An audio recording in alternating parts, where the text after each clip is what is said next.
What up, everybody? Double G here with John LaRocca and Jeremy Finestone on the Fight Game podcast. Kind of out of our normal time slot here. Sunday night post AEW Revolution. We're going to talk about the entire show, pay-per-view extravaganza, long night of wrestling, which started with Jeremy and I eating some barbecue before we went over to Big Dave's house to watch the show.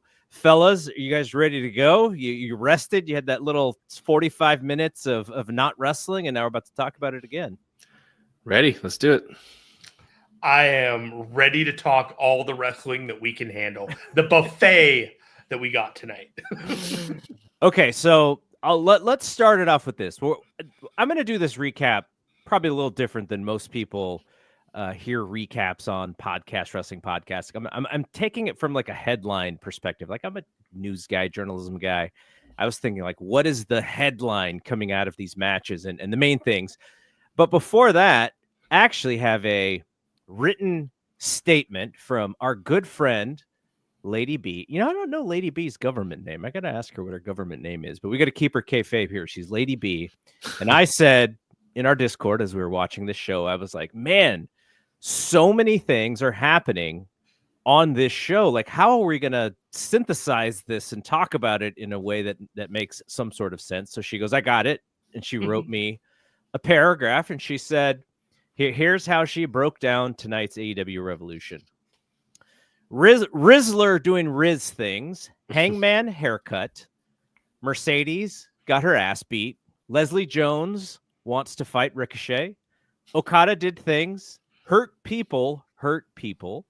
Hollywood ending perfection. Omega wins. Will and Kyle didn't die. Actor calls wrestling fake. Cope got his marquee moment. Fans got bored. Wheeler did something. Jay White was forgettable. Christian's cash-in sucked. Mox won in the tightest green pants. Swerve made the ending not suck as much, but he will lose too. So that is Lady B's recap of this show. And here's, what we usually do on our recap shows. John and I usually record, a day later, and we do something called the report card. So I wanted to do the same thing here, and actually wanted to do the letter grades first of the show. Then we'll get into our headlines, and we'll break this thing down. So before we get our report card, you get to hear our little sound drop here. All right, it's time to go to school, son. Come on, get your hands up, man. You need an interpreter? It's time to go to school. All right, Jeremy, you are the guest. Hi. A through F. That's how we grade. We don't go 1 through 10 or 1 through 5 stars. You've had I don't know, 45 minutes to sit and think about it. What would you give the overall grade for this show? I think I'm going to give it a B+. I think that there was almost too much. It was a bit overstuffed. And if it wasn't quite so much, maybe I had to give it an A, but B+. B+. Interesting. All right, John. I think the people are ready for your grade here. It's not going to be too bad. I don't know what to think of this show because it was so much like Jerry puts it perfectly, overstuffed.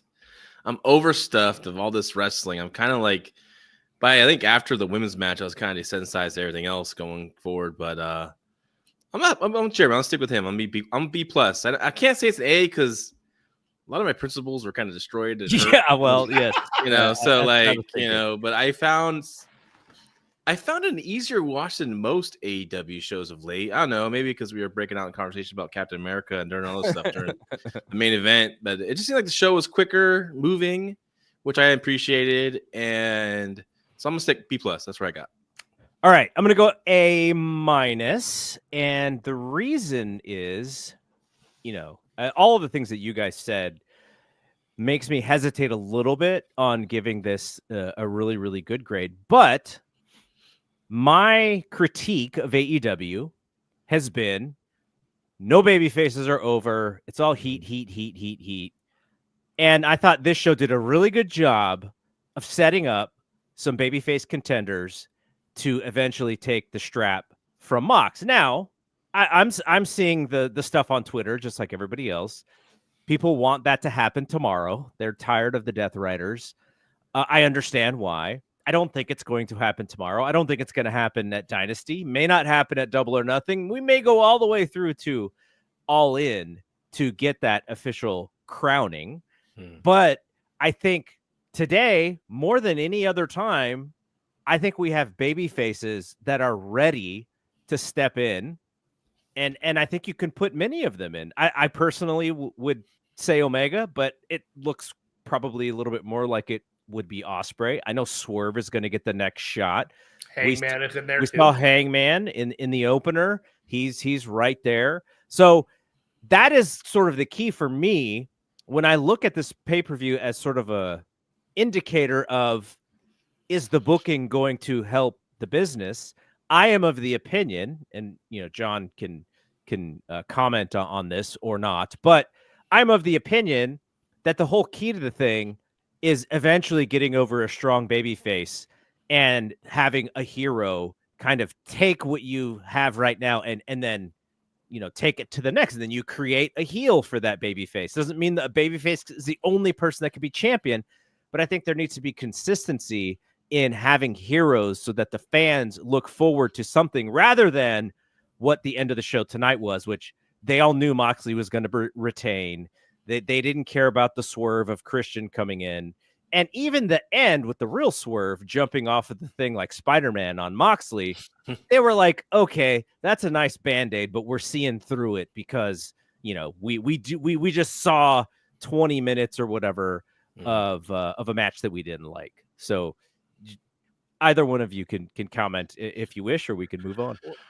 The first thing that I noticed was we had almost the same formula from World's End. Like after the 4-way, you had Copeland come out and basically like change the subject. Here's your next challenger. Everything that you just saw is Rear Window. We're moving on. No matter how much you wanted to think that the build was good or not good, or the match was good or not good with Copeland, it was literally just changing the subject. We're moving on to Swerve. They gave you that really exciting, the leap off the stairs, just like you got Copeland's music. You got that moment to just kind of reset the deck. And I'm not necessarily sure that's the best way to move forward because it didn't change how you felt about that main event. And so that's where I'm kind of struggling with on the whole thing.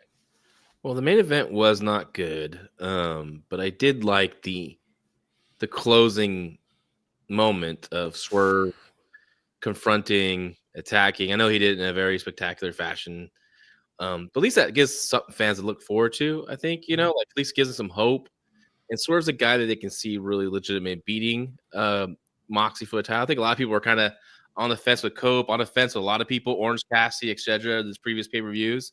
But I think with Swerve, there's that real hope that this Death Riders angle, which is not getting over, that not just the naysayers at AEW that don't like it, but the AEW, majority of the AEW fan base is not a big fan of it themselves. So people want this to end, and of course, Swerve is a guy I think they would love to see ended. I would like to see that too. I know we talked about we watched the show at Meltzer's, and we talked about how I was thinking maybe they'll do Swerve with the belt and Ospreay versus Swerve at All In. People are thinking maybe Moxley will keep it, and then Ospreay could probably be him. But I don't know. I think it's time to move on from Moxley. I think it's just you gotta feel the temperature of your audience, and they don't want this. They don't want the Death Rider stuff to continue. My Twitter or my X feed is actually vetted very well, so I don't see a lot of the nonsensical wrestling Twitter that is out there. But I do like to go to a few people. Like if I'm kind of feeling like I wonder what this person thinks, to kind of give me a little bit of a different angle. And one of my favorite people to do that with is Trish from the Trish and Sarah Wrestling Podcast. I like her takes. They're very smart. They're very well thought out. And she is so fed up with the Death Riders right now. So I'm like, I get it. Like that is somebody who really likes the product, but is not afraid to be critical of the product. And this is one of the things, sort of like what John said. This is one that's not working with the AEW fan base. So You know, I think the thing is, you can do the change now and sort of read the tea leaves and go, yeah, we should make the switch, or you stick to the program of whatever your long-term thing is to anoint the next person and continue to do it that way. But I think what's going to happen is much like this pay-per-view tonight, which is, unless the babyface does win, the fans are going to have that bad taste in their mouth, even after a show in which was total fan service for most of the night, especially that live crowd. Mm-hmm. They gave the live crowd everything, which takes me to my first my first headline about this show. It is about the main event. My headline for Jon Moxley and Adam Copeland and everything that happened is Moxley and Copeland have to follow everything, everywhere, all at once. There was so much on this show before them. We were kind of wondering what the match order was going to be. And Jeremy's like, oh, of course MJF's going to be first. And I was like, hey, I didn't even think about that. I thought maybe they open with the cage just because you know that the cage is going to be psycho. And then as you get towards the main event, you kind of got Will Ospreay out of the way and Kyle Fletcher out of the way and all of the things that they were going to do. But they didn't do it that way. So when you have Moxley and Copeland following that cage match, like, I mean, Austin and The Rock from WrestleMania 17, they could have probably followed that cage match, but like, you know, they're just putting this there's this spot, but that is their role though, right? That is why Moxley is the champion. That is his role, to be able to finagle and figure out how to do that. But they weren't given any favors because of how insane the rest of the show was. And John, talk about your old school booking philosophies, like, not to say that you would have put on a show like this, but you know, if the main event is kind of your ticket seller and is like your main thing, you probably wouldn't have, like, how would you have ordered that whole thing just knowing what you know? I kind of would have split some of these matches on free TV, honestly. Like some of the bigger matches, you kind of take them off it and put them on free television. Some of, like, maybe the Swerve and Ricochet match didn't need to be on this pay-per-view, really, you know. Okada and Brody King. Okada, Brody King. You could have, the thing is, like, you had these 3 grudge matches, which, you know, like, there got to be some space in between it too. Like MJF and Hangman Page in a way could have been on a television match itself. But you know, like, does everyone have to have blood? Like, does everyone have to? I know someone will be like, what about Stark 85? Everything had blood too. And it was excessive for that show too. You know what I mean? Like, it was excessive. But also those matches, say for example, I'm trying to remember, I think I might have been Abdullah Butcher and freaking Manny Fernandez or something like that, was like 5 to 6 minutes, where these other matches are going like 15 to 20 or 25 minutes, right? So like, so they didn't take away from Magnum TA and Tully Blanchard when they had their cage match. And I think there should be some kind of like, hey man, this is gonna hurt our match, like the main event, but then again, like with those 2 guys in it, they were gonna losing situation anyways, so I don't know. They're in a bad situation. It's a tough situation to be in. I don't know what I would do with this one, or that's just the wrestling today. But I would have kind of split everything up a little bit more, put some kind of more dips maybe within maybe a moment of a promo or something to kind of get the crowd down a bit too, and maybe the cage match should have been earlier in the show. Maybe should have opened the show so that people kind of really wind down from that one. Because once you see 2 guys leap off the top of a cage and the backflip and go crashing down the mat, it's like now you're expecting to be up for guys just changing forms in the main event. Like, it just doesn't work. I would have kind of kept them in the. I would open that cage match where I would have slotted that thing. But I can see why MJF and Hangman Page are like, let's get on early because what are we gonna do? After that, same thing with Mercedes and Mercedes. She's like, what am I gonna do after that match? So it's tough, man. It's really tough. Maybe put the Outrunners and Hurt Syndicate before the main event. Kind of in a quick match to kind of get people, back coming down and then back up again, so. You know what's so interesting about wrestling today versus how I grew up watching it is that the idea of a show or like a pay-per-view, right? You're just working for the live crowd. You don't really care. Like, you want a good TV show as well, but the wrestlers themselves, like, they can't work for an invisible TV audience on a pay-per-view. They have to work for the audience that they can see. And it's almost like today, they care less about the live audience almost because they know the things that are going to work. If, like we were talking about the Omega match and how Omega and Takeshita had to follow a lot of craziness. And so they start like the first 10 minutes and I'm seeing people go, oh, this is boring. This is boring. This is boring. And I'm like, okay, it might be boring, but Omega is going to know exactly when he's going to get you. And then when he gets you, then you're going to say, oh, this is a really great match. And he did. There were a couple moments where, the one count kick out, the crowd just goes crazy. But it's almost like, the idea of, oh, the live crowd is telling us this thing, so thus we have to switch. That doesn't really exist. Like, you're just going to do the match the way that you wanted to do it, and you're going to expect that the crowd is going to catch on because you're going to have these really inventive ways to get them. So, for instance, the Swerve Ricochet match, I know a lot of people like that match, and I didn't really, because that one, Jeremy had a word that he used earlier, how many of these matches are going to be indulgent? Like, this is more for the wrestlers than for the crowd sometimes.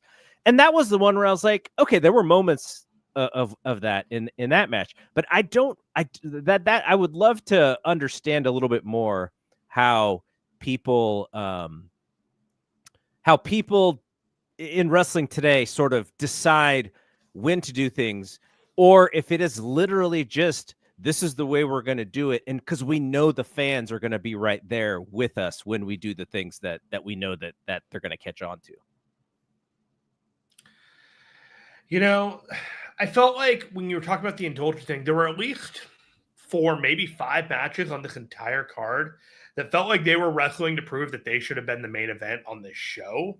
And not everything is going to be the main event, and not everything needed to be wrestled like it's the main event, even though the match is important. It's like there were arguments about Toni and Mariah May and whether it should be the main event. It's only been the Anarchy in the Arena matches that the AEW World title, if it hasn't been a lights out match, has ever not closed the show. So whenever we discuss, whether the world title is closing the show or not, more often than not, it is that case. And then we talk about MJF, maybe 5 matches in which he's been on the card, he hasn't opened or closed the show. So it's a pretty safe bet on all these things. And you're looking at all of it, and you can't all be the star of the show. And everybody tried to prove, or there were a number of people that tried to prove that their match should have been the main event. And I almost think that it was a detriment to the entire card. We were talking about it, and we couldn't even remember that Brody and Okada was on this card until we got to talk about it with John. And it's just like, Okada, we forgot, because it was 4th on a match of 9 matches, in which probably 7 of them tried to wrestle as if they deserved to be the main event on this show. And that's great, but it overstuffs the whole thing, and you don't come away feeling like everything landed with you all the way, because there's just so much to take away. Yeah, and this is a show that I gave an A- to, because I did enjoy it, and I did think that it was a step in the right direction. But at the same time, I can acknowledge that, yeah, there were some matches where I was like, they are really trying to the kitchen. They used to call them back in the day kitchen sink matches, and Jim Cornette would say, "Well, how can you follow that? Like, there's no way possible. You did everything." And I sort of felt like that in leading up to the main event. I think in some cases too, it's like there should be some editing of some of the stuff. Like, okay, Ricochet and Swerve, maybe not do the vertebraker onto the table spot. Like, if it's not necessary for your match here, especially when it doesn't mean anything ultimately in the end. Omega or MGF and Hangman, you don't need to pile drive someone on a chair, tombstone someone on a chair. Though that was, I don't think I'd ever seen it done like that. So I thought I've never seen it done like that. I thought it was cool, and it did lead to that count out. But yeah, I see what you're saying. Yeah, like if there was even like with Omega and Takeshita, maybe they could they could have been more creative with the rib stuff on Omega or the midsection stuff on Omega. Like, instead of bringing that table out and putting it aside and doing that, you could easily done that with the guardrail. The body blows were more effective, I thought. Yeah, the body was looked more brutal than that, right? Ospreay and Fletcher.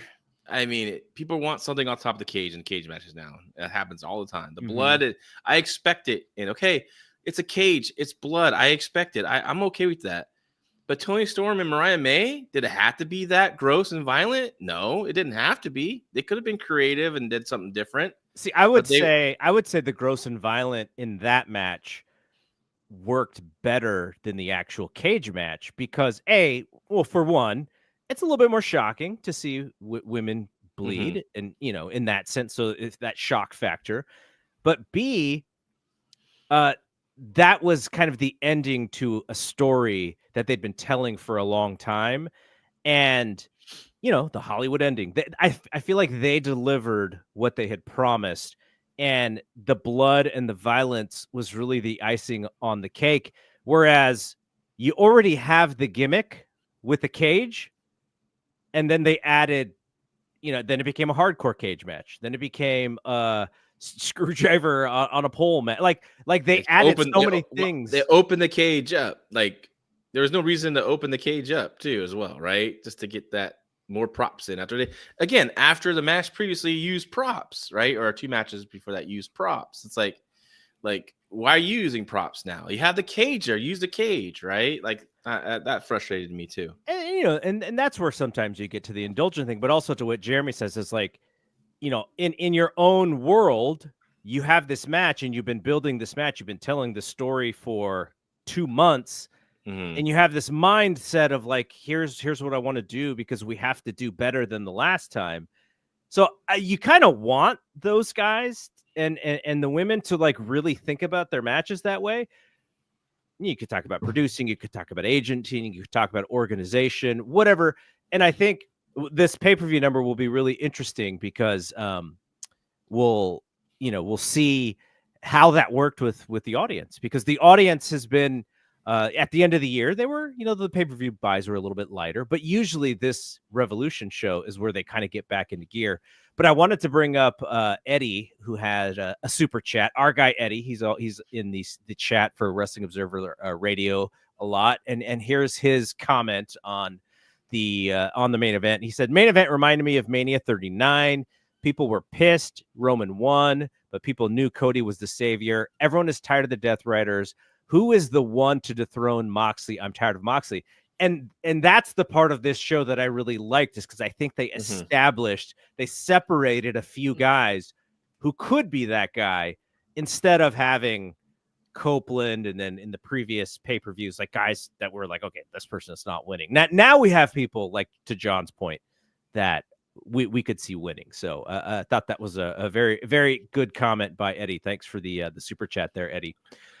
The one thing about these 5 guys that you have on there, we need to start seeing that title again. It needs to get out of that like briefcase, treating it like a prop in which like you're holding it back. At some point in one of these feuds upcoming, you got to break that thing open and show it as something to like go after, because chasing after a briefcase just seems really flat to me. And the image of a world title has never felt more valuable when it's been gone for so long.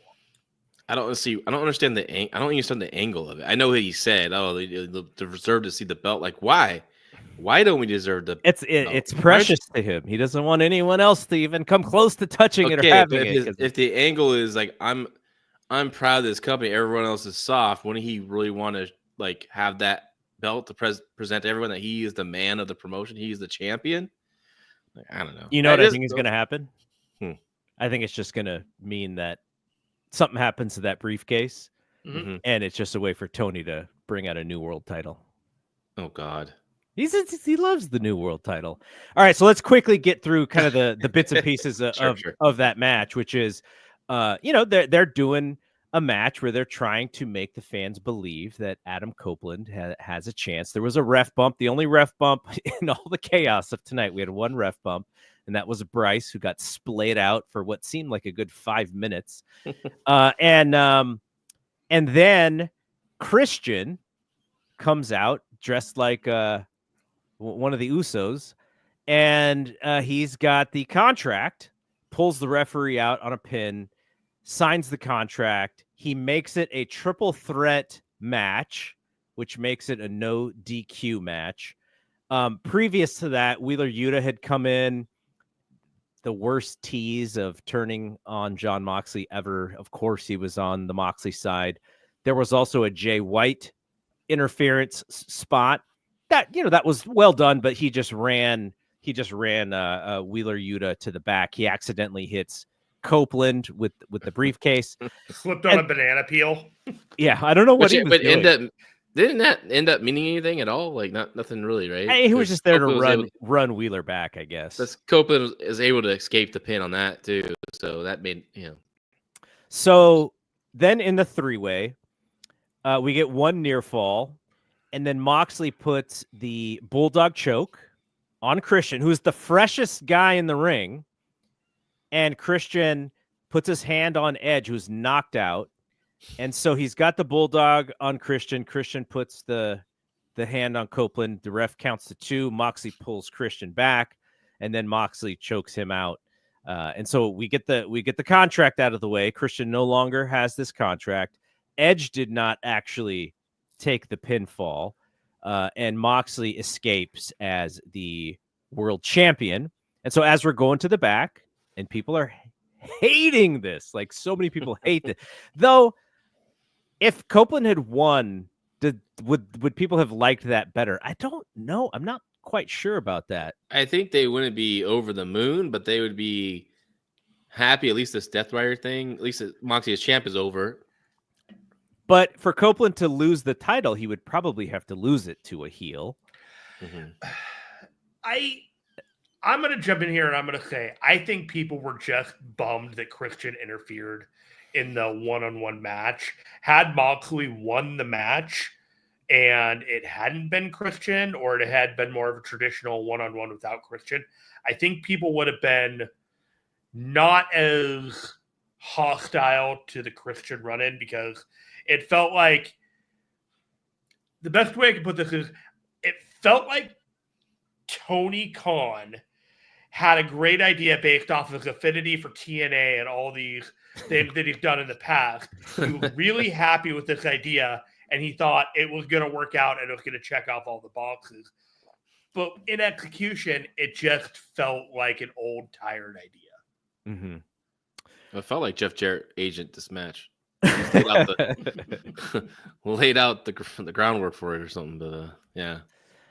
So there we and now we have Moxley and we have Swerve. That is Swerve, like I said, Swerve jumps on Moxley at the end, and Prince Nana had come out, and that's how the show goes off the air. So headline number 2. Let's talk about it. Toni Storm and Mariah May. Toni Storm and Mariah May have an unforgettable Hollywood ending, and I liked the match, and I'm not a fan of these death matches. There was a lot of that, the broken glass and the tape in the hands to get the glass and throwing the punches. Then there was the blood. Toni Storm took the Storm Zero on the steps, and she bled a gusher. Mm-hmm. That was the blood that I mentioned. That was the blood that Cody Rhodes wanted at Elimination Chamber. That's what he was hoping for, and he didn't get it, but that Tony got it. So Mariah May also bled, and they had this very rough and just the effort was 125%. And the fans were into this thing the entire way.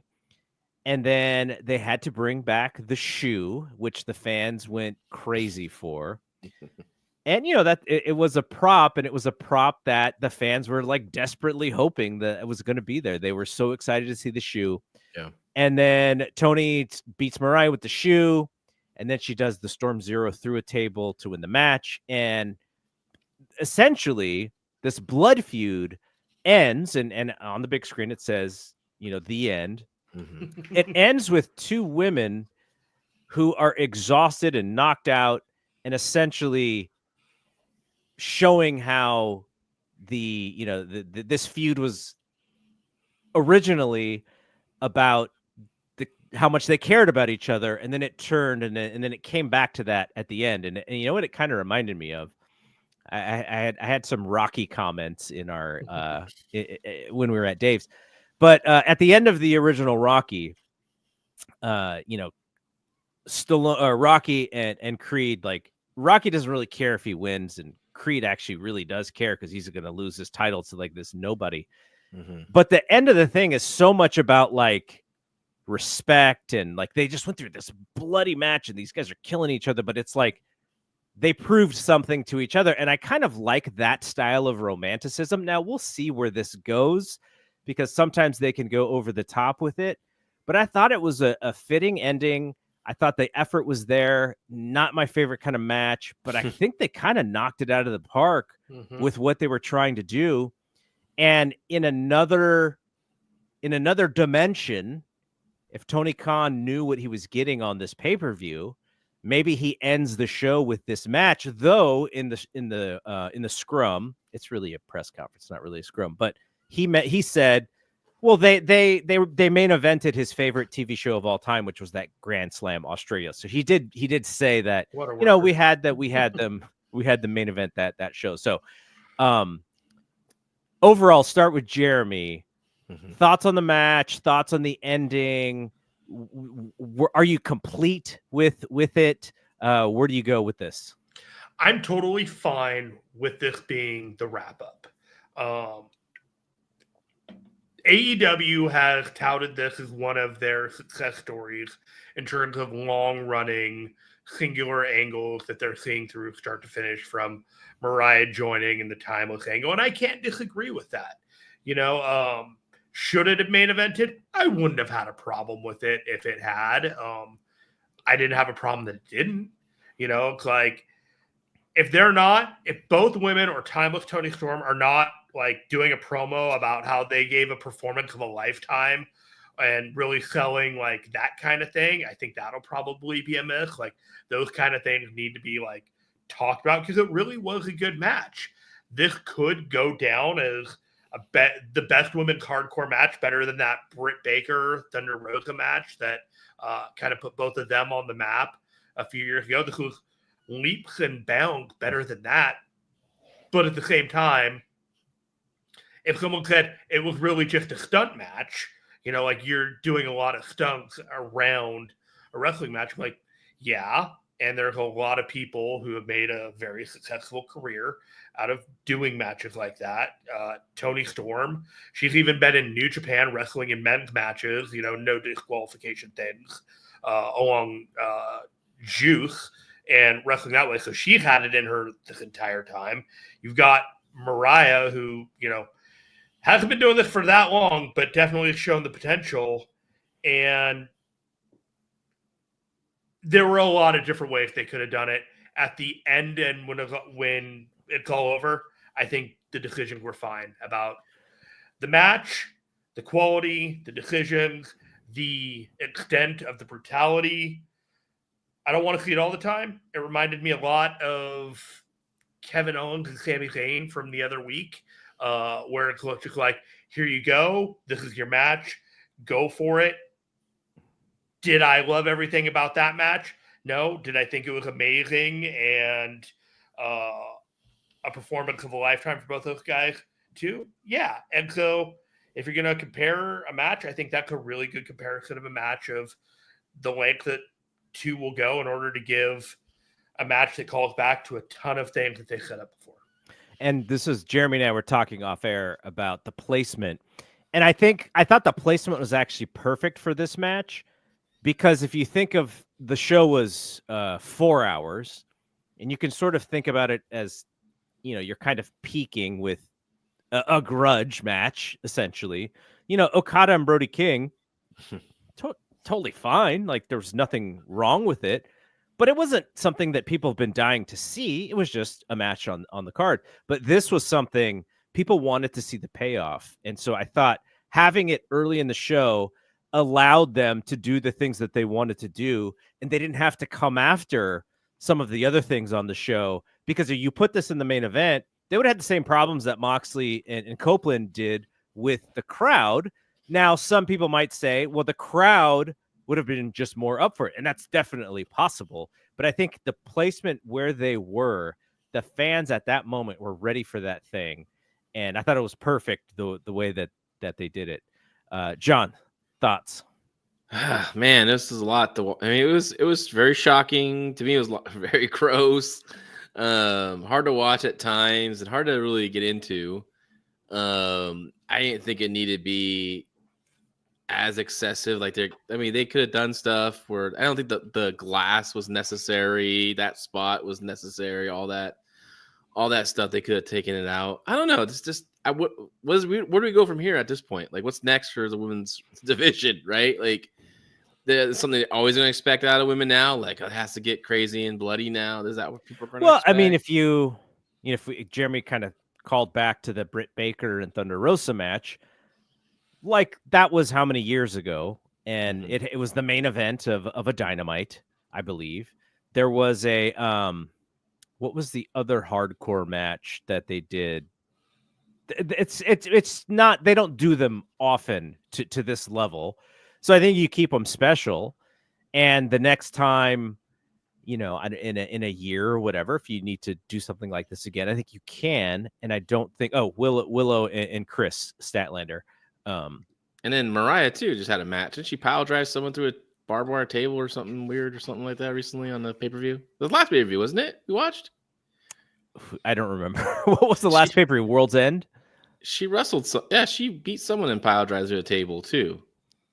So they've been doing a lot of hardcore stuff with No. I mean the hardcore matches are a staple of the promotion, right? Like going through tables, going through a lot of the no DQ stuff, or the ref kind of turns around and doesn't care. Like, that's a staple of the product. And I think it's fine for the women to do that, because the men do it as well. I think the thing that separated this was the blood. And I thought the blood, as much as I don't like that much blood in wrestling overall, I thought it added to the drama of this match. And probably because Toni got so much of it, it was like, oh man, like There's this thing is. There's a lot of blood on the show, but that was one of the two matches that blood was probably necessary.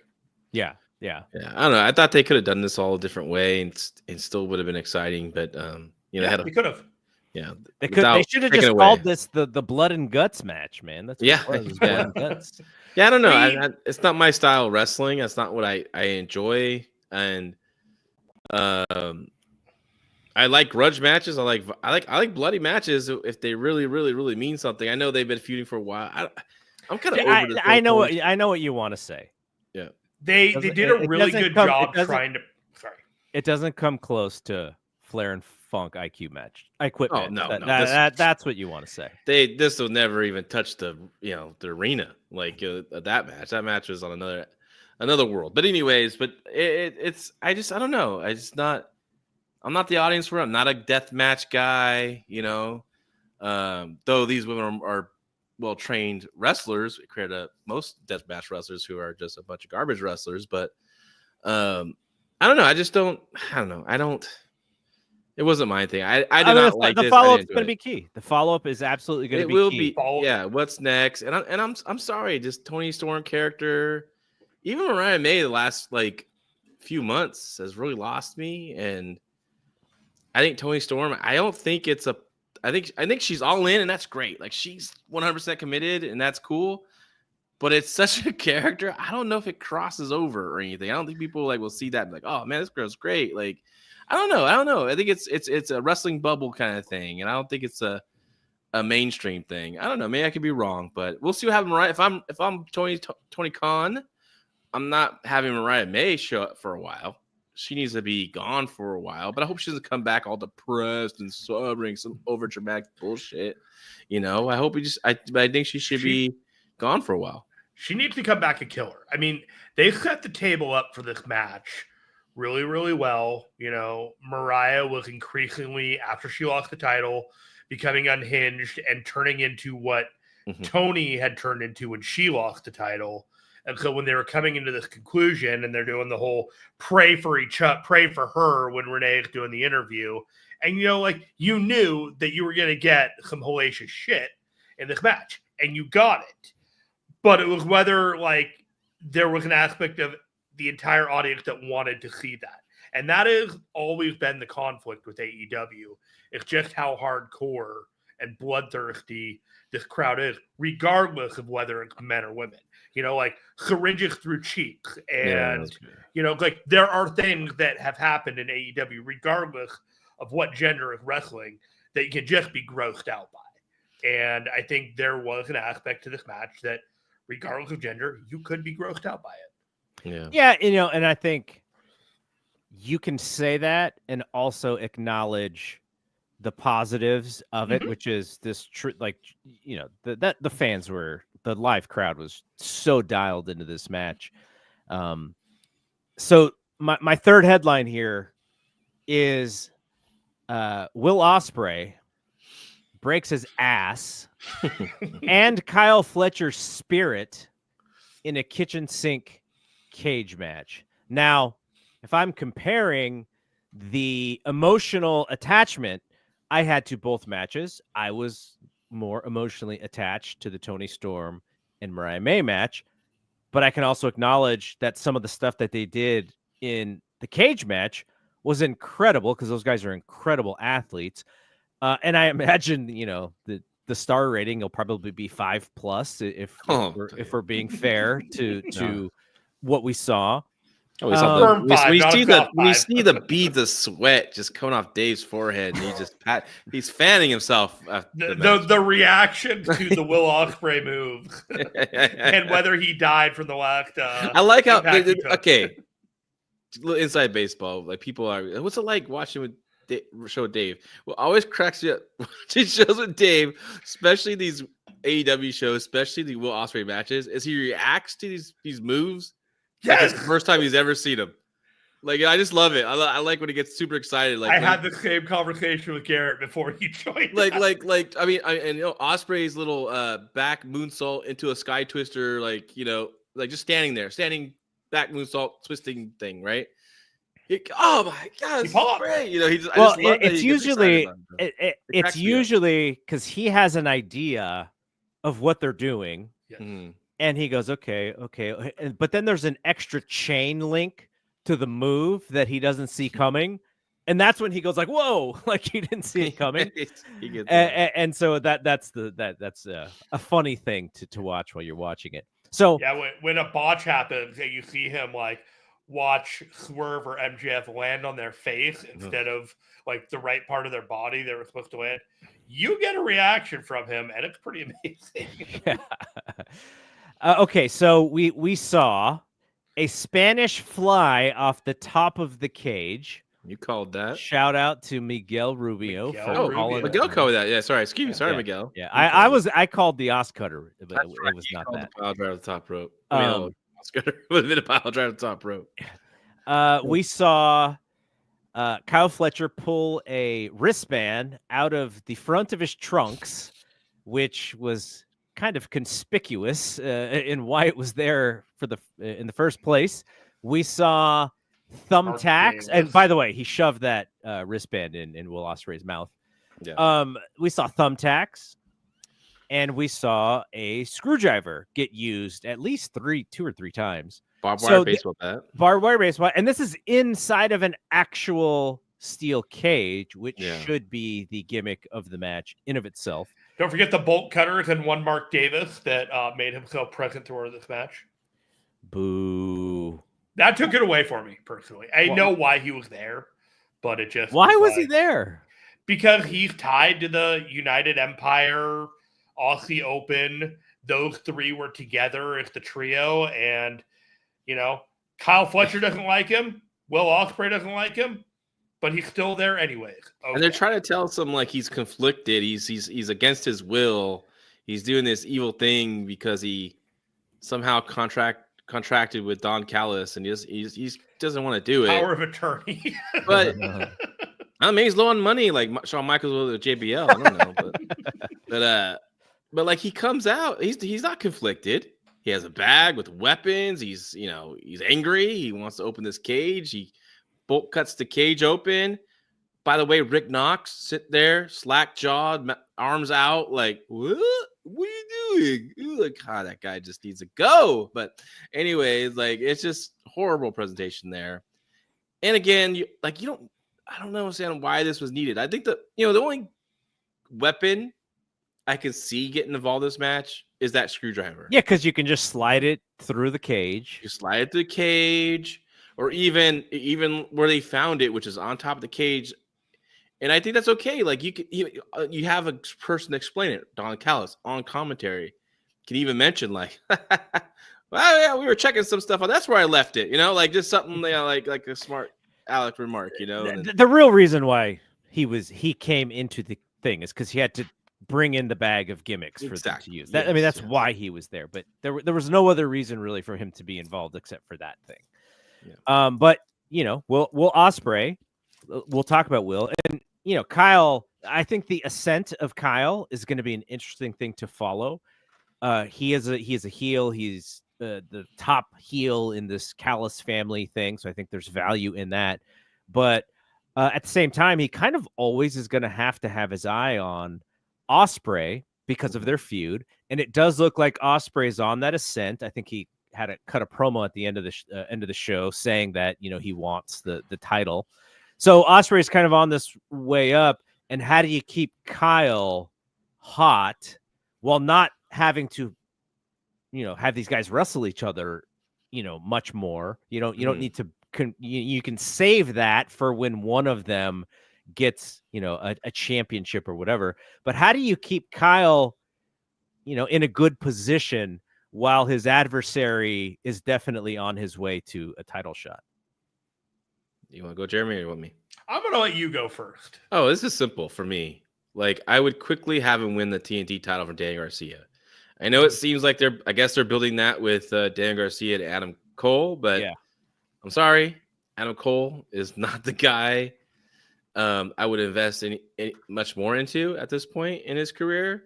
And Dan Garcia has also been, I don't say he's a flop, but I would say he's just not getting over he's not connecting with the audience. Not connecting. At the level he's that not connecting. He needs to. I would quickly have Kyle win that TNT title and kind of build that, hold that for a while, and then him to have but put him in meaningful stuff. Don't do what you're doing with poor Daniel Garcia and just have him in the belt, and he's just like not even mentioned on your A show anymore. He's just floundering on doing stuff on the C show or B show, whatever. And then I would make that TNT title important again, with him wrestling important people, winning those matches, and eventually come back to him and Ospreay a year later, or when Ospreay hopefully is champion. You kind of run that back. You have issues, so. One of my criticisms with the current AEW creative is everyone is sort of in their little ecosystem. Like there's not a lot of weaving in and out, with the top folks. And so my worry is that if you have Will kind of on his ascent, then you have Kyle there. It's almost like they're going to pull Kyle away completely from Will, maybe even put him on different shows just so they don't interact, because it's harder for them seemingly to kind of mix these guys. And, we always talk about, compare and contrast, and WWE is right there. So it's easy to kind of compare and contrast. But if you think about Seth Rollins, CM Punk, Drew McIntyre, they have all had separate agendas, but they're all sort of still intermingled with each other. And they all have their eye on the top prize, which is the world title. So there is a way to do that. And I would like to see Tony Khan do that a little bit more, because there are scenarios where I'm like, why is this wrestler like so focused on this one thing that is kind of not even that big of a deal? And when there's all this other stuff that they could be doing in AEW. So that I would like to see a little bit better of the kind of the weaving in and out of the storylines with all of the top guys. I mean, look at. I know they're not this star of a level, but like Hulk Hogan, Macho Man, 1989. Hulk Hogan, wins that feud with the Macho Man, right?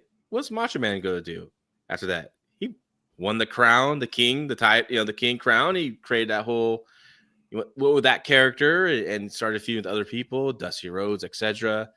He was still obviously very relevant. Like, so I think Kyle, I think the TNT title is perfect for him.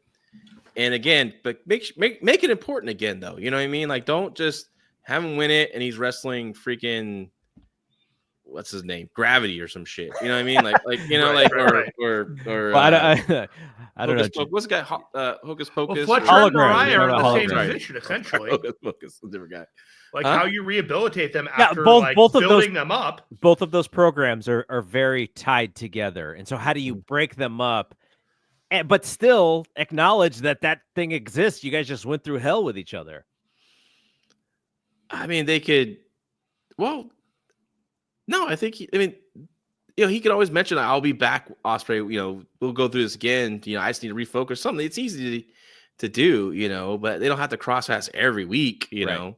So it's tough too because TNT is on a collision is on TNT, right? Obviously, right? That's where the TNT title kind of lays, and then putting Kyle on that show is tough because it doesn't get as much viewers as Dynamite. Not that much less viewers, but it's way it's trending. But like that's a risk too. But you got to make collision important. You can't just punt collision every week. You got to like put important people on it, like Kenny Omega. Not like he's gonna be Omega's gonna be live on the show and have a tape promo. That's not how you make people want to tune into collision. So. That's what but the first things first, I would get him back on a winning track. I would get him winning that TNT title. That's how I would do it. Yeah, I'm with you. I thought Kyle Fletcher was a shoo-in to kind of challenge Garcia at the end of the Continental Classic and kind of go in that direction. They didn't end up doing that. They actually had really good direction for Fletcher, but not really so much for Garcia. He's had some of those wins, but not at that level. You keep Fletcher off for a week or two, and then you start building him up for somebody like Garcia. You get a couple weeks. But before you get really underway, you have him cut a really serious promo where he's just looking in the camera. It's like, I'm not done with you, Ospreay, but I have to focus on some other things. But I promise you, I'm going to be there at your worst moment, and I'm going to make it even worse. Just like make a promise that like one day I'm coming for you. So you just kind of know it's there, that's their version of the Swerve Hangman rivalry where it's like put to bed now, but that electricity when they get back together and you really rebuild Fletcher as a top guy because Ospreay is destined to be a top guy. And if the potential of Fletcher to be the yin to his yang, if you will, for years to come is really something you can't ignore. All right, my fourth headline here. Omega and Takeshita have to follow a Hollywood ending and actually figure it out. I was so impressed with how they got the fans into their match. There were some things like John said where they were using the table, but it was really about Omega selling and the fans believing in Omega's selling and his ability to make his comeback to win the title because they just desperately wanted to see him win. Like that's the whole key with Omega. His character right now, his babyface character is the fans just want to see this dude win. Sometimes I feel like the diverticulitis selling is a little bit over the top, but it absolutely works as an emotional vehicle for the fans. And at some point, he just won. What is it? The international title. Yeah. So he won that title. No, wait, is he which titles does Okada have? Continental. Continental. Okada has Continental. So and it seems like they may be on a path to face each other at All In, or somewhere else. It seems like that's kind of where we're headed. But at the same time, like he could be the next guy. It would be my preferred next guy, or he's just going to be the great baby face who is kind of like the number 2 or whatever to whomever wins title. But I think there is so much potential for him to do this great babyface run. Not to say that like we didn't get a really good Omega in AEW, but I still have yet to see that New Japan Omega. And I feel like why didn't we do it? Jericho's the first champion, then Omega goes heel and in his title run. Like, why didn't we get that guy? I still really want to see that guy. And which is why he'd be my pick. But I just thought he was brilliant. Takeshita is so athletic. His timing is great. His facials are great. This dude is young as well. He and Fletcher are kind of, you got 29 or 30. He's like, you got to keep these guys strong because they are the future of your company, along with other folks. But I really love, like, if I think about like my favorite match, and I'll ask you guys this in a second, not what was the best match, because there were so many different things going on in some of these matches. But what was my favorite match? It's probably the Omega match, because I am so dialed in emotionally to his character as a babyface, and to see them get those fans back and then go like, man, now we're getting into good. And I had told John, or I told everybody, I was like, I wanted to see the One Wing Angel because I like how they get into it. And then when he finally gets it, then the crowd just goes crazy. But John made a good point, which is if he's selling his stomach the whole time, the core strength might not be there to get that big dude up in that move. So you have to be a little bit more savvy in your wrestling to actually get that win. But I have nothing but tremendous things to say about Omega. I'm a little biased too, because I really like talking to him the couple times that we did because he's so thoughtful. But John, I'll let you go first. Thoughts on Omega and Takeshita? I'm with you 100%. This is I think was the best match on the show. I like what they did. I know people. It was fun watching it with Meltzer's brother-in-law, Danny. He's just cracking me up with his comments. And he's like, this is boring, man. But like, I mean, after the blood and the guts and the all the weapons and everything from the ladies, like, you have to start the match slow and build. That's what you have to do. Like, bring them back down, let them calm down, let them sit down, let them relax, let them kind of just catch their breath, and then get them with all the big moves and stuff later. I like the finish of the roll up, because like if he had a hard time picking him up for the One Wing Angel earlier, he had to catch him, and then you don't hurt Takeshita that much with the loss like this. He didn't beat him flat in the middle. Like every match doesn't need to end with someone's freaking finisher. Like I really enjoyed this match, and I'm with you on Omega. I think he should be the guy. Honestly, I think Okada Omega is. I know fans like they romanticized by it. You know what I mean? Like, oh man, because of their great matches they had in the past. But Okada is so broken and beaten down, and it's beyond that. He's lost that aura of like this great champion in AEW. Like, I think seeing it once is cool for the AEW fans, but I wouldn't waste it on All In. I don't think that's gonna sell 1 million tickets. I honestly, I would do that on a Dynamite main event. Wow. You know what I mean? I really, at this point, because how it's all about presentation and how Okada has been presented in AEW.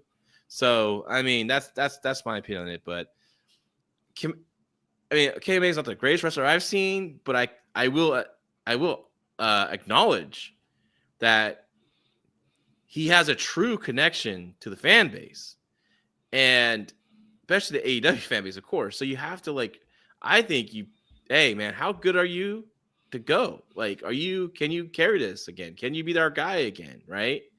And if he personally can, he'd be my guy to beat Jon Moxley. I said that since his return. Mm-hmm. And I'm sorry to go along on this, but when it comes to diverticulitis, the heels working on that and going to that, I think it's great, but we've seen it so much since he's been back, and he hasn't been put in the hospital. He hasn't been put back on the shelf. Like, you know what I mean? Like I wish they would have saved most of that to this match. It would have had a more emotional weight to it when Takeshita was working over his midsection throughout the match. So, but all in all, though, I this is the best wrestling match, bell to bell, on the card. Jeremy? Yeah, I want to agree that it was the best wrestling match on the card. I was looking at this match and I was thinking about the pacing of it, and it was such a cerebral, psychological match for the first half of it because of the rapid fire way that this pay per view is kind of booked together. There's no time to breathe between the matches. It's like moving on to the next match, and so you get the video package and the guys are coming out and the match starts. So you just had Toni and Mariah in the final ending. And yeah, it's Takeshita and it's Kenny Omega, and they're going to come out there, and there is zero fear from anybody in the audience that they're not going to be able to get the crowd. But the crowd's also tired. So, you spent the first 8 to 10 minutes, setting the table for the next half of the match. And then, they brought out the table, Kenny almost gets, impaled on like one of the parts of it. They do all the things. And then, like you said, they do the 1 count. And then whether you realize it or not, that crowd was with them every step of the way. And it was just a confirmation. And you can see Takeshita and Omega are pros. They knew that was all going to work exactly, that they felt the crowd, and that crowd erupted and was ready for it when it was time for them to turn it on and tell the rest of the story of the match. And you're watching they make it look so easy when it really isn't. All right, my last headline, and then we'll talk about the other matches quickly. We're already over an hour into this show. My last headline is MJF and Hangman Page. It's pretty smart guys, just because of the fact that they opened the show. And when it's almost like, in a sense, though, I see how people could go like, oh yeah, I forgot that we had that match because it was 4 hours ago. And, it wasn't this crazy thing, though. There was some blood in that match. There was also the chair spot that John mentioned, the jumping pile driver on the chair, which led to the slowest 10 count ever, and Hangman getting in there at 9. And the 45 then count with the 5 spot in between each one. Yeah. There's ways to stretch it, but not like that. And then you had that spot, which I didn't like this spot necessarily, though I know a lot of people liked it, where MJF is so exasperated that Hangman makes it in and the fans are behind him and he's yelling at him, for why do they like you? Or, I don't like that kind of thing necessarily. But, a lot of people, it's just the part of the storytelling. I get it. I just thought it was kind of cheesy. But then you get to the finish and he, the Christopher Daniels move, which I don't know, man. I hope MJF didn't get a concussion from that move. Scary. And then he hits his buckshot, which is how they close it. MJF is one of their tippy top stars. He lost the match. I thought the match was good. Hangman looked good. And those are 2 other guys. And this is where we're talking about. Hangman as a quasi babyface. Mm-hmm. Hangman is also in that upper echelon with Swerve, with Ospreay, with Omega. You could see him in one of those scenarios. Like, oh yeah, Hangman could beat Moxley. I would believe that. So you put him in that position with those other 3 baby faces. And I'm like, this is what I want as a fan. I want to see baby faces who could actually beat the big bad to win the title. And I thought it positioned him really well. And I thought, MJF sometimes can get on my nerves with the low-hanging fruit promos, but the guy is such a really good wrestler too. He's like, he really is the total package when it comes to character and character development and wrestling inside the ring and just being over and confidence and all of that stuff. Like he really is the total package. So I thought that was a really good opening match to kind of set the tone for the show and also to get Hangman in that mix. And John, you can go ahead. I mean, it was a good match. I thought it was good. I was kind of shocked that MJF lost, especially so clean. Like I don't know, maybe MJF's taking some time off again. I don't know what's going on with him, why it was so clean, or maybe is Happy Gilmore too having reshoots? I don't know. Maybe he's doing that. But it was a good match to open the show. I did enjoy it. MJF's great. I don't like the insecure MJF. You know, I don't like that part of it. Like when he's freaking out, that why are they choosing you? I just don't like that. You know, I want him to be evil. Just be evil. Be a heel. Just be a heel. Be a bad guy. I don't like his evil is from his insecurity of no one liking him. Like it just, I don't know. I don't know about that, but where Hangman Page goes from here, I mean, it seems like this ended their feud, but then again, maybe not. Maybe MJF wants more, and it's going to lead to craziness. Texas death, baby. At All In. Texas Philadelphia death match. Great. Extreme warfare. Some kind of stream match or something. Yeah, but it was a good match. Go for it, Jimmy. There's a double-sided blade with MJF. And let me just get Hangman out of the way. I love Hangman. I think he is fantastic. And I think he has been maybe rehabilitated over the last year from a character that has kind of moved down the mid card and has now been reemphasized up to the upper mid card, maybe main event. And so I'm happy about that. When it comes to MJF, there's like a double-sided blade to his character in which he is the most successful when his character and persona are very, very basic. When he starts to experiment, when he tried to do the Triple H leather jacket kind of version of MJF or the brochacho. I was going to say the brochachos. Well, that too, but there are several different iterations where he tried to like do something different.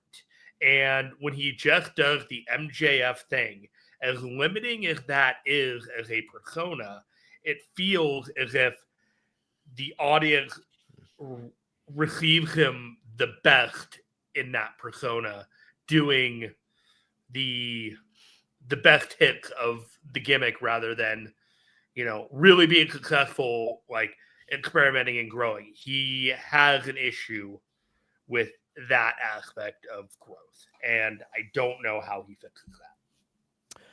All right, we'll just go through the rest of these matches. Sure. Mercedes Mone beat Momo Watanabe for the TBS to defend her TBS championship.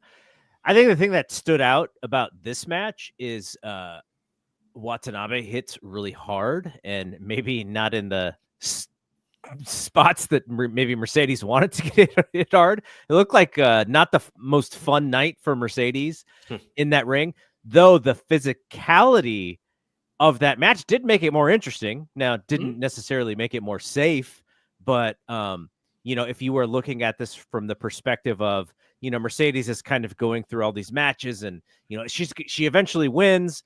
She had the great matches with Chris Statlander. This was one that was kind of a little bit of a change up because like, oh my gosh, this is really stiff. So I thought that aspect of it made it really interesting.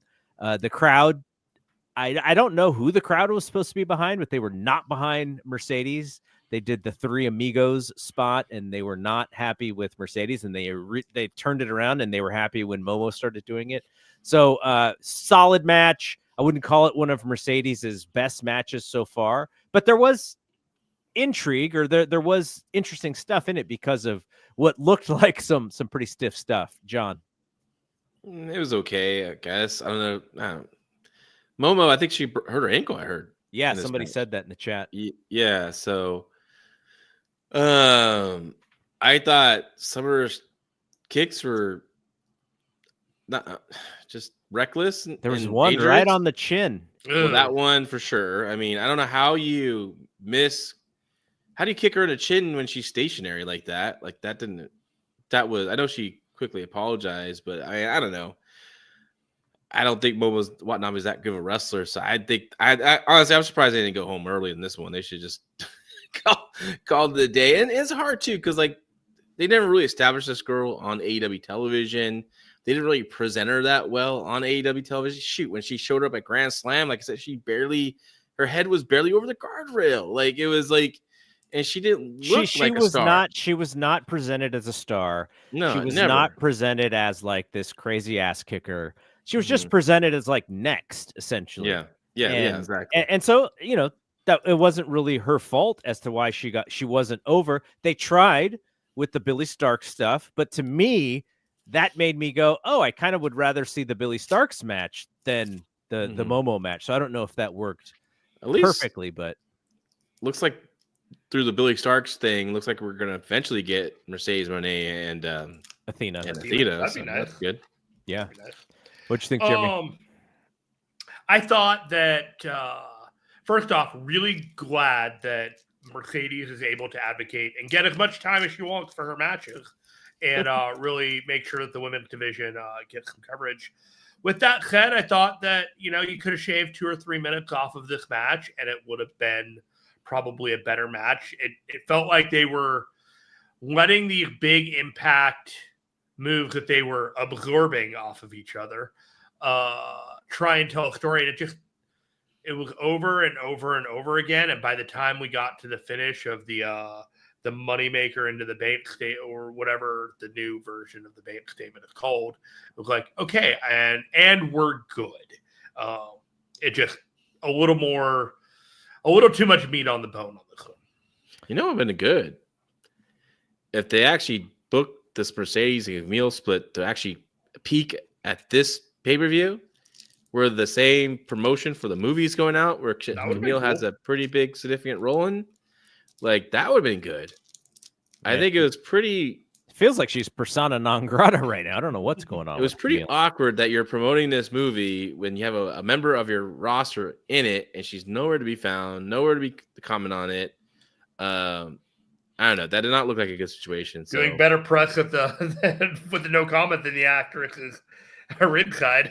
Yeah. She would have done a better job at there promoting that movie than those girls did, or at least better job at putting over the movie and also the AEW product. Here's the thing about the movie: she did a really good job playing June Byers. I heard. She did a fine job. I saw a video. Well, Cornette, because Cornette's in the movie too. He plays like an NWA representative or something like that. He's essentially Sam Muchnick, but they don't call him Sam Muchnick. I think he posted a video with him and Camille, and I always call her Felicity from Arrow, but Amelia. Yeah. Camille showed all this personality. He really mentioned like, wow, you don't get to talk as much on TV. You have all this personality. She was a one-note heater, is what she was on AEW. Yeah. So I don't know what happened there with that whole situation, but I don't know.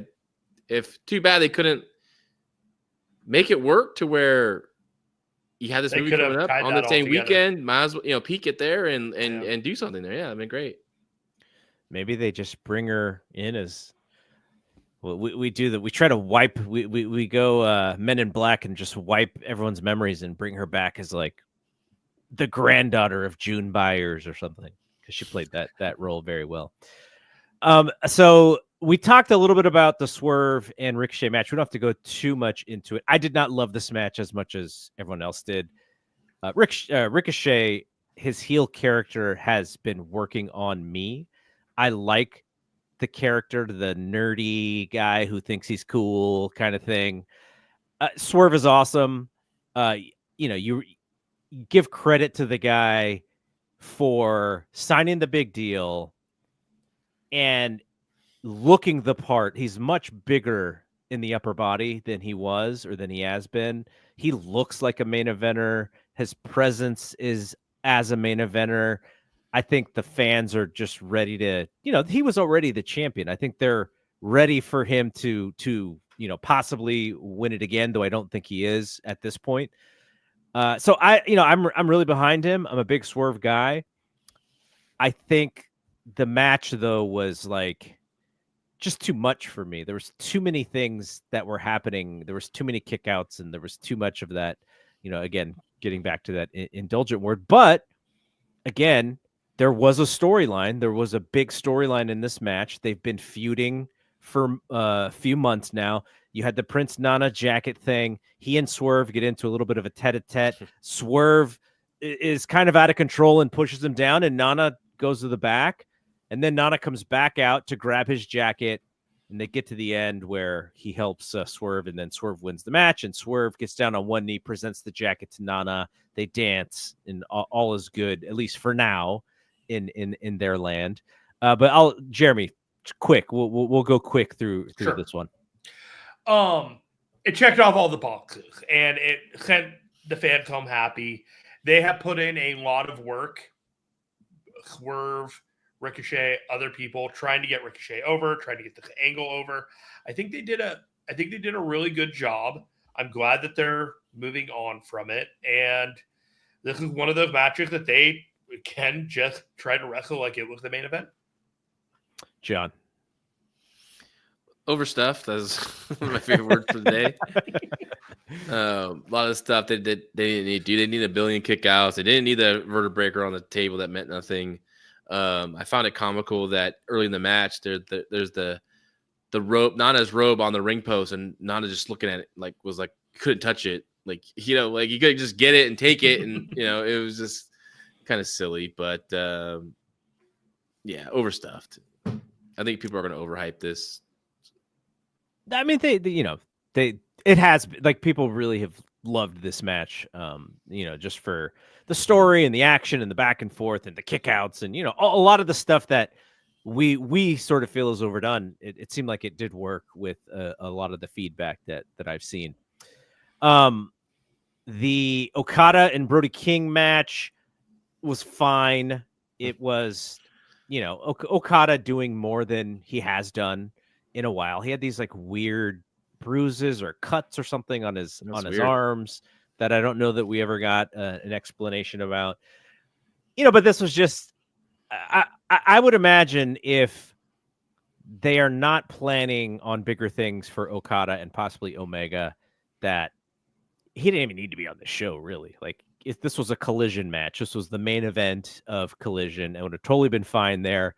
But they wanted him on this pay-per-view because, there's got to be reasons for him to be on this pay-per-view. And Brody's from LA, so it's part of it.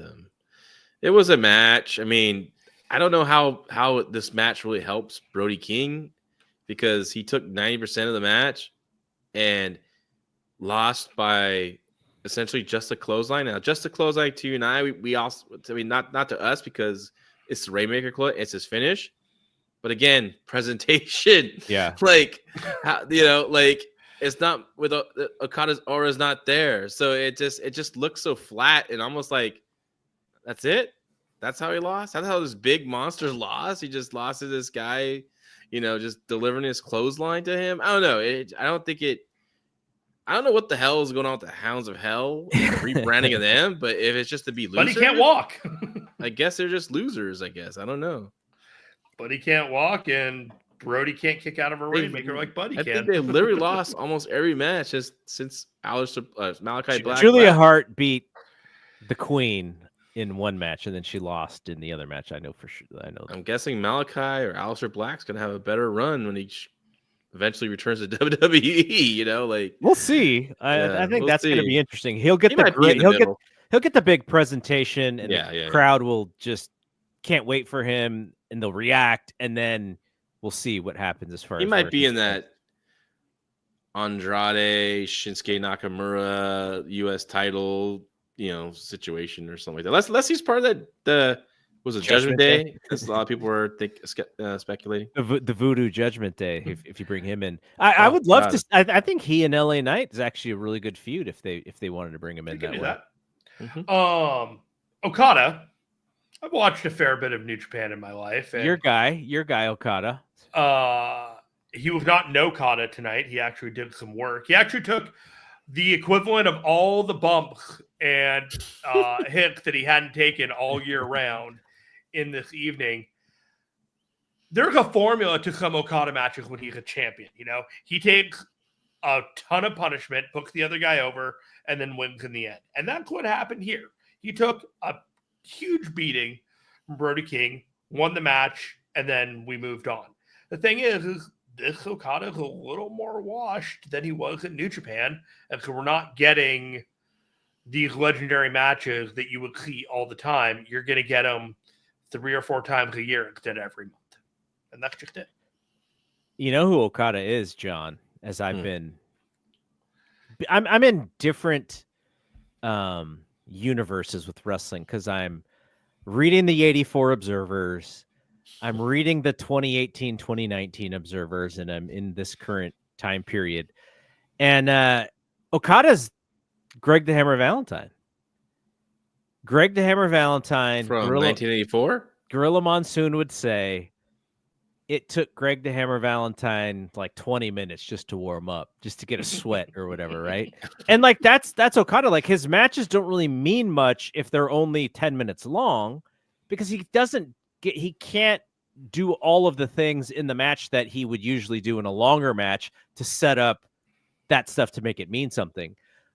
So like that's why I think like these matches of mid-card Okada are kind of just useless. They don't take advantage of what he's great at, and he doesn't seem to be, he's there because he gets paid a good amount of money and he's living a good life. But if you're using Okada to his real effectiveness, just put him in the middle is almost, you might as well even not use him in that sense to me. But he's just overall his presentation in the company is he doesn't Calling feel people special.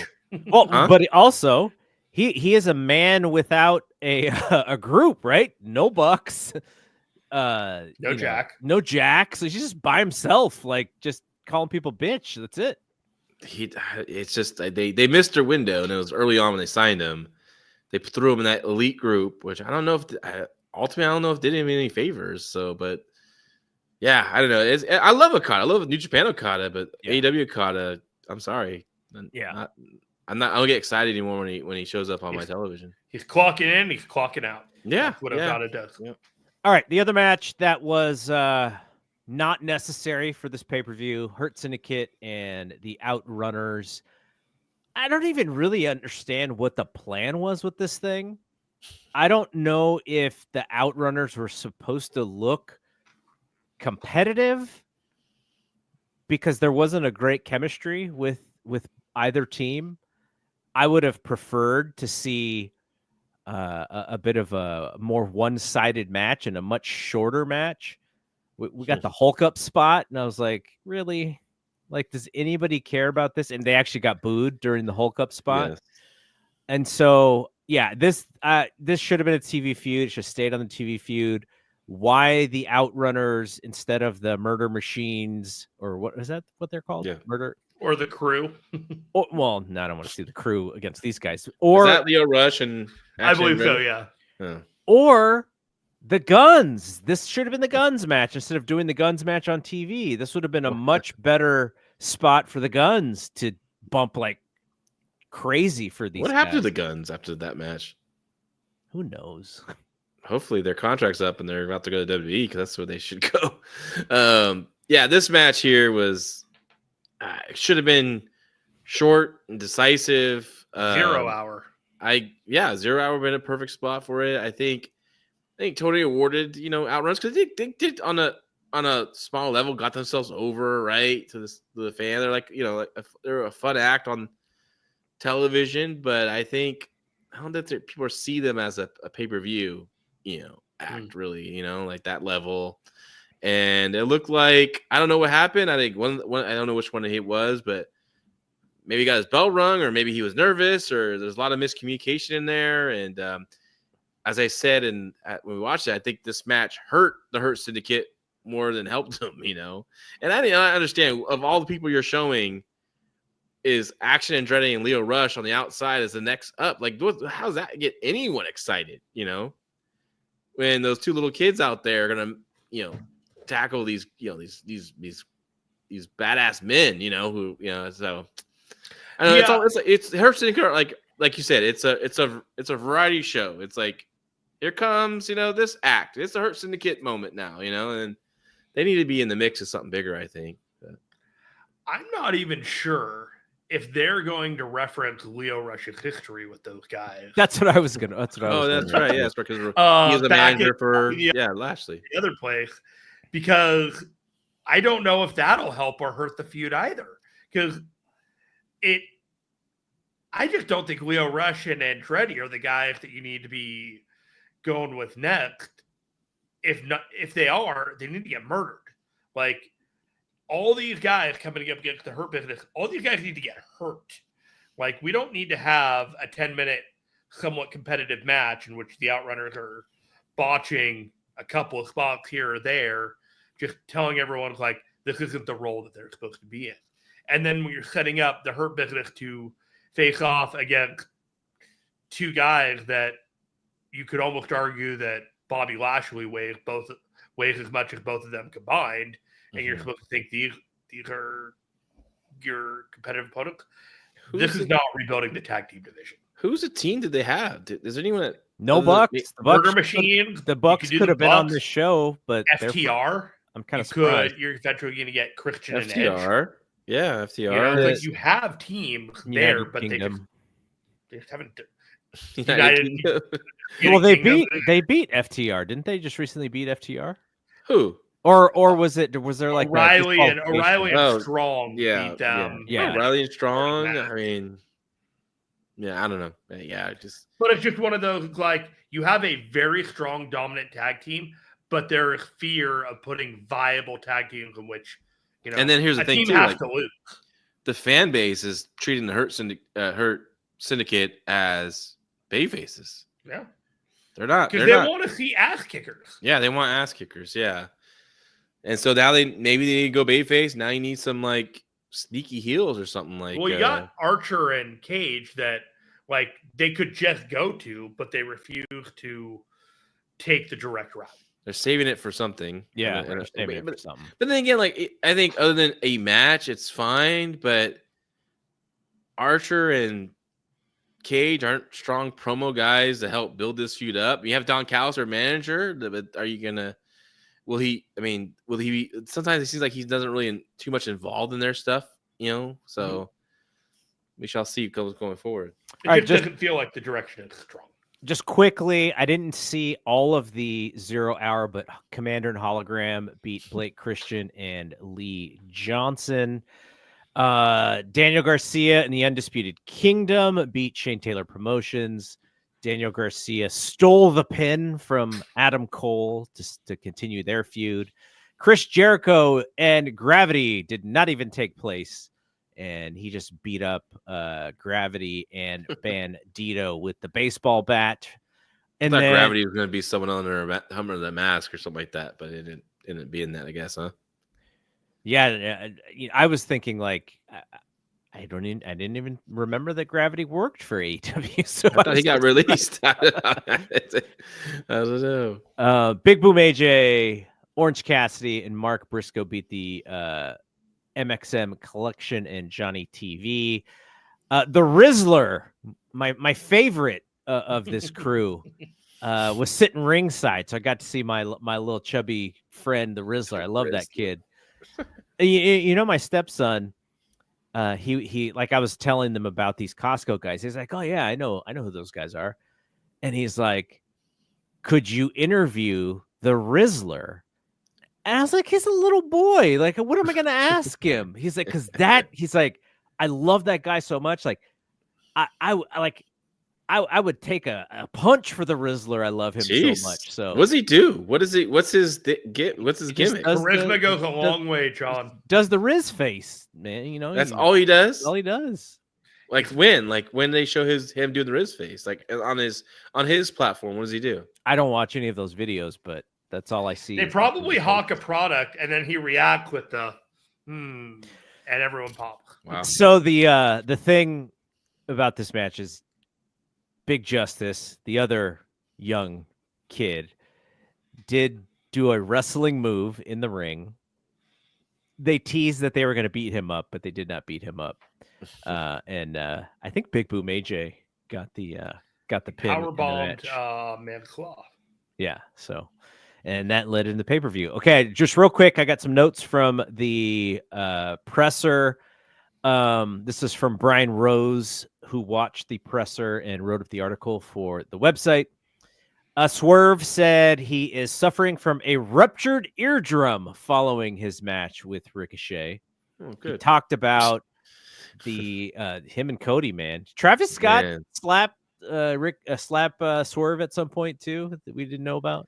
He was back there with his essence and his we see, and he just saw Swerve that has some beef and he gave him a shot. He's in it, man.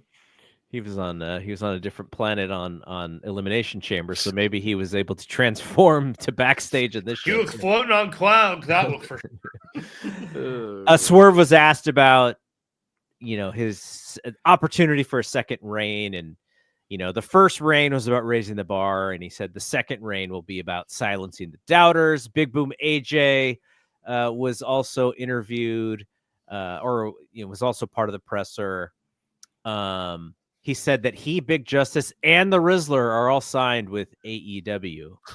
And oh my gosh. They have some music plans coming together, including with Strickland. Tony Khan talked about Amazon Prime, said the early numbers looked good. They talked about him being in the weeds. He had that comment about being in the weeds. He said that he is more involved with the booking, saying that sometimes he's more detail-oriented with some shows compared to others, and he thought the buzz was there for this show just like there was 5 years ago, even though 5 years ago, Revolution was the lowest bought Revolution of all of them. So I'm not sure I would have used that example. He also talked about the Intuit Dome, which is where WWE ran the very first Netflix show. He put over the crypto arena instead, so maybe that's a no. And saying that they would love to come back. He was asked about doing more long-form storytelling after the Toni, Storm, and Mariah match, and he pivoted to explaining the storyline in depth and then put over Grand Slam Australia. And then he was asked about closing with the world title match instead of going with Storm and May. We talked about this. He said essentially any of the top 4 matches could have headlined, and he wanted to end the show with the Strickland laying out John Moxley. And then he said Sunday show, start to finish, was the best show that they've had. And he ended the presser by saying this is one of the harder hitting shows they've done. Some people are banged up, and Khan was going to check with the medical to see who would be cleared for this week's show. And I hope Will Ospreay does not have a broken ass. Yeah, that dude was flipping. That dude was flipping. Yeah. Broken hip or broken ass, either way. Don't look good. Any injuries with the Spanish fly, because he did land on the side of his. Oh, so painful on the replay. Great. And that would be bad for creative because they got so much, invested in him for this year. So yeah, I love that Tony is such a worker that he's always talking about what a great show and best show they've ever done. This was, like I said, overstuffed. I think about last year's Revolution where you think about the retirement match of Sting and you don't think about any of the other matches and you just have a reverence for that card. This one just has so much that I can't think of that match that I'm going to have a special reverence for, or if there's anything that just squeezes it to have that kind of feeling that last year's Revolution had for me. The performance of Kenny Omega is the thing for me, and also just how incredibly hard Toni Storm and Mariah May worked. Whether or not it's like my favorite, I was talking to John about, have you seen Goto and Tanahashi? Like, that's my favorite kind of match, just telling that story in the ring and just having the two masters, do it. But I can't take anything away from Toni and Mariah. I thought they worked their asses off in this match. So they tried to squeeze so much through the door that it's hard, like it's hard to give anyone their flowers because everyone deserves their flowers. Yeah, that's All right, so John, you are out of town for Thursday, correct? Yes, sir. So we will figure out who to bring on for Thursday's Fight Game podcast. And a lot of times, because folks can go a little bit earlier than John can, we may also live stream it. It's possible that we'll do this again on this channel on Thursday. But Jeremy, Great to have you. Glad that you came to hang out with us. Thank you for having me. You and Stephen Conway, speaking of strong style, on the Fight Game Media YouTube channel Thursdays at 2:30 p.m. Pacific, 5:30 Eastern. And you guys will have some New Japan Cup to talk about on Thursday. Yeah, we're going hot and mean. I definitely did not have enough time to watch all the stuff, but we got an off day on Monday, so I'll catch up. And I want to get caught up tomorrow too. By Thursday, should have plenty of hot takes, including who's not going to win this cup. All right. Thank you to everybody who was in the chat, just hanging out with us as we did this. Again, this was kind of like a one-off thing. We just had the opportunity to do it. So happy that so many people jumped in. And I will be back with a special guest host on Thursday, possibly live streaming, but always on the F4W Online website through the new Apple and Spotify memberships, f4wonline.com/Apple. Same thing with Spotify /Spotify. You could check out those subscriptions. For John LaRocca and Jeremy Finestone, I am Double G. We will see you when we see you. Peace out.